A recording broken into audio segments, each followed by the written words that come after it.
Hello, everyone, and welcome back to the Science of Superpowers. I am Tonya Dawn Recla. So glad that you've joined us again.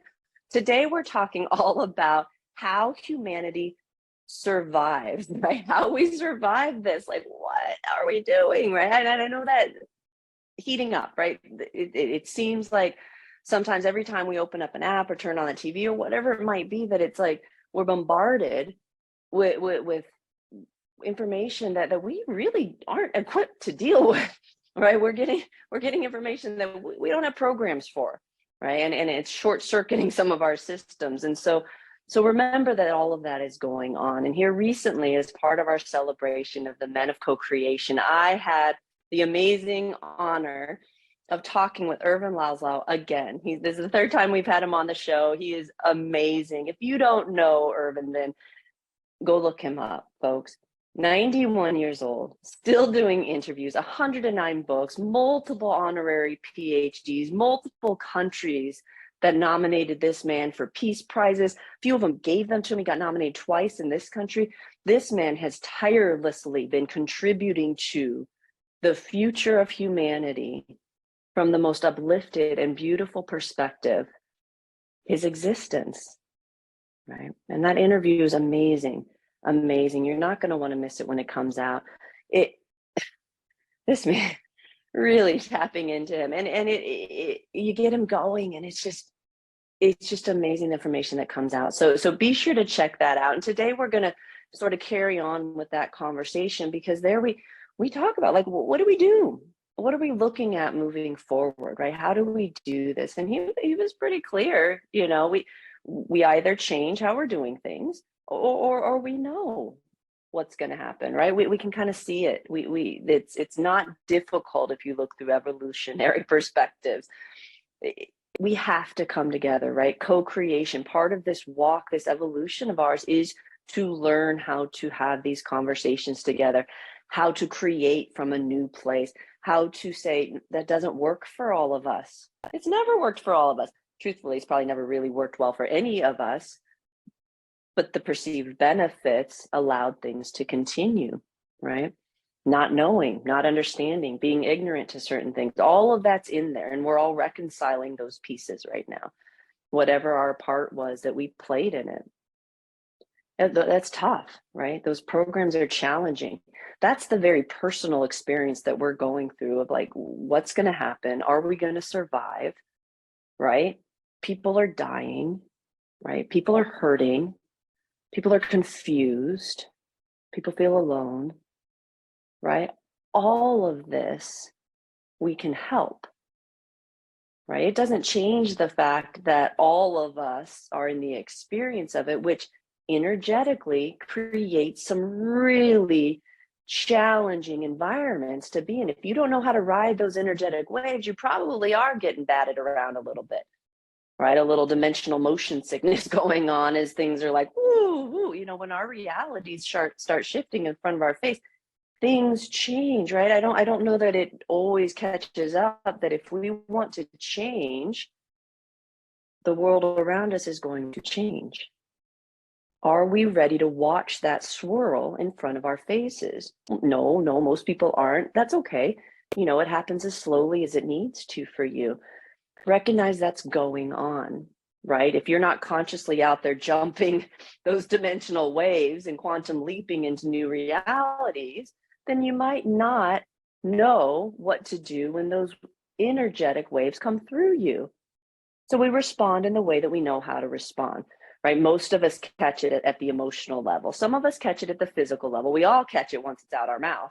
Everybody catches it then, right? But it's better if you can catch it right before that, and then before that, and then before that. And those who can catch it in those subtle layers learn how to ride those waves up in choice as they create new programs, right? It sounds simple, but the deconstruction prior to that takes a little bit of effort, right? And a lot of us are in the process of that right now. So you're not alone, right? And how does this play into what comes next for all of us? We have real concrete issues happening here, right? I'm not even going to name them. You know them all, right? Fundamental, foundational challenges we're facing as a humanity. It seems pretty daunting at times. I get it. but we can do this, right? We can do this because it's a challenge, right? It's a challenge. Can we figure out how to get us all to survive this and to keep this planet intact before we die? It's kind of like board games, right? We have some board games like this. There's like an island game, the Forbidden Island, like a collaborative board game. Like read the signs, folks. Learn how to work collaboratively. Some of you aren't even cooperating well, right? Others of us are working on co-creation. So kind of figure out where you fall in that. Does not work well with others. Okay, start there. Start there, right? Acknowledge that you don't always work well with others and you probably could use some training. If you can't cooperate well with people, you probably shouldn't be in the co-creation conversations. Not till you're ready. If you can't cooperate with people, you probably shouldn't be in collaboration conversations. A number of years back, I wrote an article called, "Do You Suffer from Premature Collaboration?" What happens, right? We had the corporate counter intel firm, and what we saw in the due diligence work was that people were getting into business agreements, money was changing hands, and people didn't know anything about the people they were getting involved with. Nothing. Sometimes there weren't even people they were getting involved with, right? The initial crypto wave. Oh, geez. Right? Think. Use your brains. We got them. Right. And so as we look forward into what comes next, it starts with us looking at where are we now? And that means you. Where are you now? You can complain about the world problems, but ultimately, what's your locus of control? You. Just you. Right. And if that's not where it could be, start there. And it's the last thing we think of, like, Tonya, what do you mean? Like the apocalypse is coming and you want me to, like, I don't know. Meditate, pray, contemplate, walk in nature, do a SIFA session, do something to say, wait, hold on a second. I have some power here. Because in your world, you're the power generator. You're the one doing it all. What you witness is yours. How you witness it is yours. What it does in your world is yours. No one else's. Just yours. So that is the secret, right? It's not like this is new. Be the change you want to see in the world. Start with you.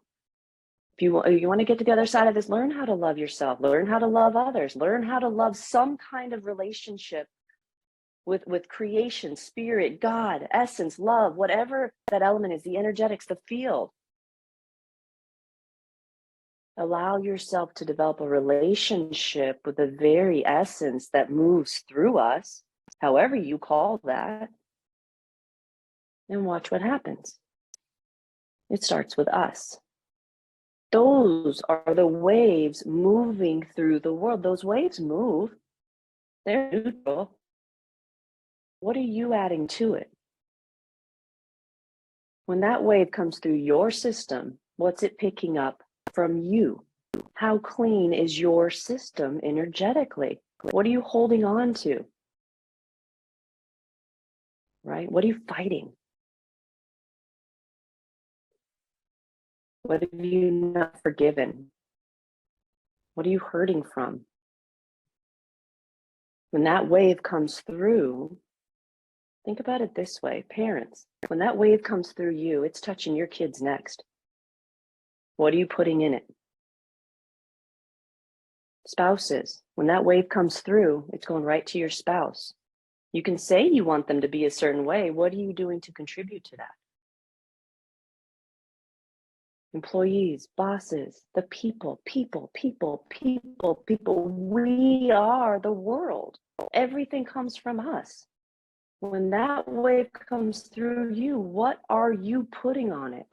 Because it's going to someone right after you. Right? It's weird to think about it that way, but it's happening. And if we're honest, we may not understand the dynamics. We may not be researching it. We may not be in this material, but we can feel it. We know it. I have never once done a workshop, a lecture, a talk, a speech, a class, a course, an experience, not once, where someone didn't feel it. We know. We know. What are we going to do with it is the question. Take ownership of that, and that dictates everything about the future of humanity.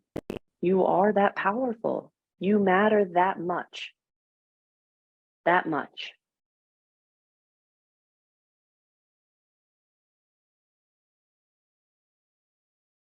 Be sure to check out that episode when it comes out with Ervin Laszlo. That celebration, man, of the men of co-creation, it has created magic, ripple effects, waves.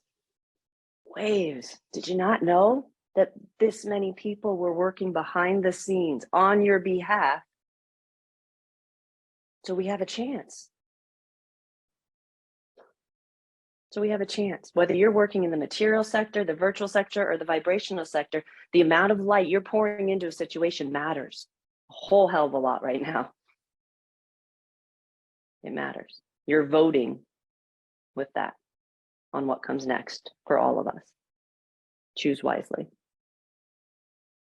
Beyond next time, remember who you are. We love you. Love each other. Goodbye for now.